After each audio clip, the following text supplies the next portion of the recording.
I want to talk to you today about something you have absolutely never heard of before, something that I refer to as the Carnegie Whiplash. And what I'm talking about is the Dale Carnegie principles of how to win friends and influence people. I'll never forget that back in college when I heard about this book and I read it, oh man, it was amazing. And that's probably what you think. And that might be one of the reasons you're watching this video is because you've read the book, you've been exposed to it a little bit, maybe you're seeing that it works. So what is this whole whiplash factor?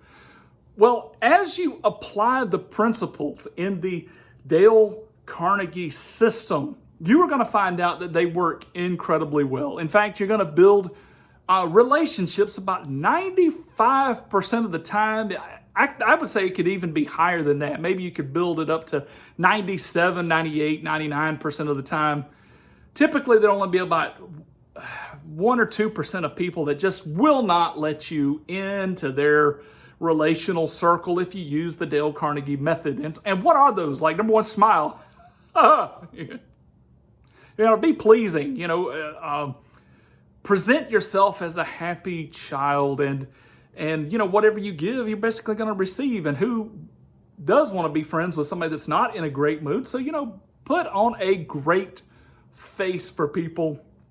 Be enthusiastic, and it's obvious that type of charm works. On top of that, Dale Carnegie goes into asking questions, using this as a skill building tool. But if you will truly ask people questions, if you'll be sacrificial and ask open-ended, how do you think or feel questions, you can really dig into people's lives and they will open up. And since people don't listen, since your average person out there is just thinking about what they want to say next and not really listening to you, man, you can really clean house. If you are a listener, people will stop and connect with you. They want to know who this person is that wants to know what they have to say. And that's pretty astounding that you can connect with people instantly and gain new friends and new connections right and left just through listening and through asking questions, being interested in them more than yourself. These tools actually work. And then also, I think it's Carnegie that throws in there, use a person's name. Hey, Sam, nice to meet you, Sam, etc.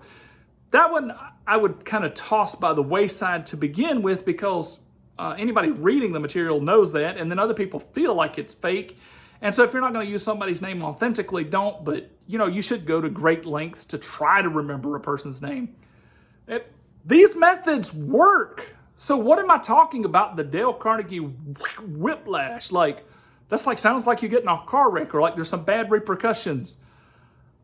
I guarantee you there are some horrendous repercussions for building a Dale Carnegie type environment, social environment for your life.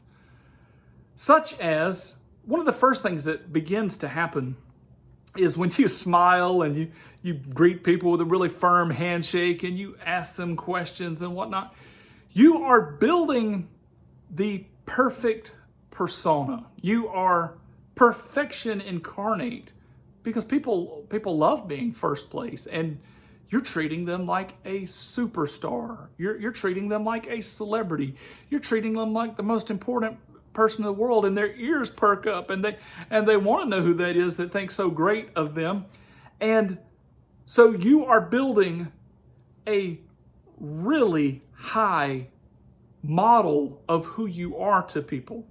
And none of us really are that person. I'm going to say that I have, for the most part, been this person, been sincere in this area, focused on that, whatnot.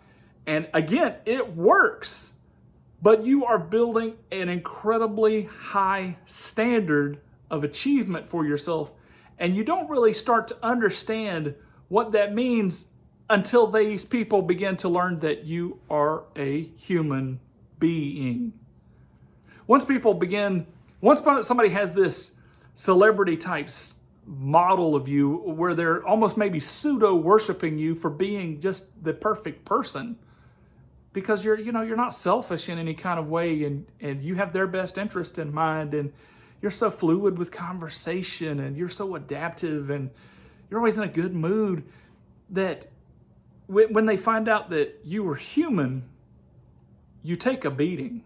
You take a heavy loss. You don't just lose a few points of credibility. You lose incredible traction in their minds. You're like, I thought that person was perfect. They disappointed me. They really disappointed me. Like I had high hopes and high standards for them, and what happened? So when you begin to use the Dale Carnegie system as a foundation point for building your relationships, take into account that as you use this, people are going to have incredibly high standards of who you are, and will you always measure up to those standards? On top of this, you are going to, because this system works so well, you are going to quickly build too many friendships. You are going to find out how easy it is. And this is fun. It is really easy to just go out and go to a new setting, and hey, I can talk to anybody in here of any caliber, of any sort, and I can connect with this person and I can connect with that person, and it's flowing and it feels really good, and it's kind of, it makes you feel like you are somebody. But with that, you quickly begin to develop too many friends. And you would think, is it possible to have too many friends? Oh yeah. But you think about the Dale Carnegie mathematical composition of this thing. So I got a friend that loves hearing me listen to them. And then I get another friend that really loves me hearing me listen to them.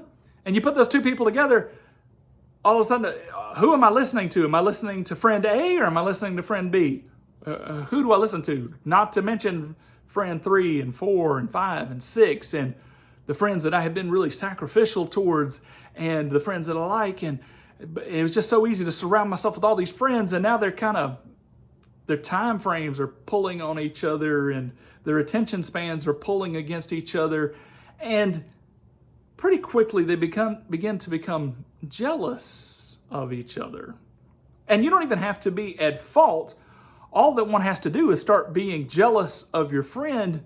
And when somebody gets in a state of jealousy, of wrong jealousy, when somebody gets in a state of wrong jealousy, everybody in that situation is to blame, including you. And I already told you that you begin to fall fast in the Carnegie system. Very fast.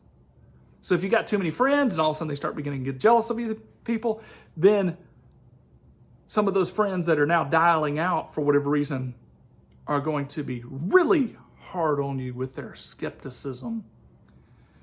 On top of this, you will be surrounded by narcissists. Now, I think narcissism is just basically just selfishness. But what is narcissism? It's people that are full of themselves, that think they are the best, that they deserve the most attention, their problems matter them more than yours, and maybe they don't even outright say this or mean this, but this is the way they act, this is the way they function. Their ideas and conversations and events and schedules, all of that needs to be heeded, not necessarily anybody else's for any other reason. And so if you are really good at listening, narcissists have burnt a lot of bridges in their life. You see, other people are tired of hearing them talk about themselves. Other people are tired of them hogging the conversations. Other people are tired of them showing off and revealing their wisdom and all of a sudden you come along, you're like fresh meat. You're the freshest meat there's ever been because you drink this narcissist to the full. And what's really bad about that is you, by your activity, suck the narcissist closer and closer to yourself. You see, the other people that have, pretty balanced lives and have decent relationships here and there, they're not necessarily in as much need of a new outlet of hearing as the narcissist would be. And the narcissist, since he's in a critical state of, hey, I need somebody's attention from somewhere, I got to have it. And you show up and, all of a sudden you're willing to listen because, you don't know that they're a narcissist, and you just walk up, hey, how you doing? I'm so-and-so, and who are you, most special person in the world? You don't realize it, but you will suck narcissist right to your doorstep. And problematically, like I mentioned with having too many friends, you'll probably surround yourself with many narcissists, and they have awful fallings out. And if you've never had a bad clash with a narcissist, it's an ugly thing. It's a very ugly thing. And I told you you would fall hard in the Carnegie system. Try falling to a narcissist who will spend the rest of their days trying to destroy any credibility of who you are because you disappointed them so badly. It's also very hard to just be yourself. And I'm not, if you have broken components in yourself, you shouldn't be yourself. Like you need to find a fix for those things. But it's very hard to just be yourself if you're following the Carnegie method. So let's say somebody's talking about something and you're like, well, is it my turn to talk yet? Do I need to ask more questions? Is this deep enough?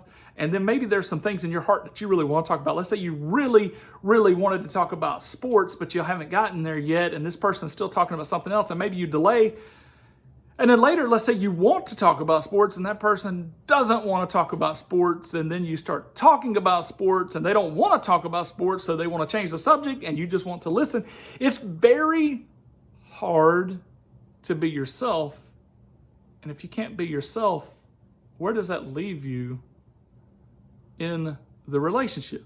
It's a very hard dynamic. So the Dale Carnegie system absolutely works for building some, quick insight, some quick relationships, and some quick connectivity, etc.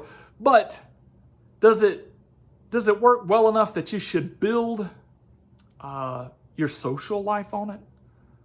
Is it foolproof enough? Hardly. It has a hard whiplash to it. So you need to understand that the Dale Carnegie How to Win Friends and Influence People technique, it's good tool set, but don't build your life upon it. If you really want to find something to build your life upon, then put it on a biblical foundation. Now, I haven't done all the corollaries of this yet, but a lot of the concepts that Dale Carnegie talks about are actually Christian principles extrapolated to a minor degree. So like, for instance, the idea of smiling, to be happy, to be joyful is actually a Christian attribute. And so you could see smiling as being a pseudo-Christian embodiment of such skill. Or actually putting people first. You could see how that is with asking questions. But the Bible is much deeper than just a tool set. It focuses on being filled up with God. And when you're filled up with God, then you can actually be yourself. You can actually trust Him to provide for your social needs, and you can be yourself around people. And there's times you can take these risks being yourself and still be rewarded because you've got real friends that aren't pseudo friends that you have built by some sort of technique. Also, if you are a Christian minister of some sort, I beg you, if you're a pastor or an outreach director or a missionary, I beg you, please don't use the Dale Carnegie method to build your ministry upon, because it will eat you alive. Thus is my summation of the Dale Carnegie Whiplash.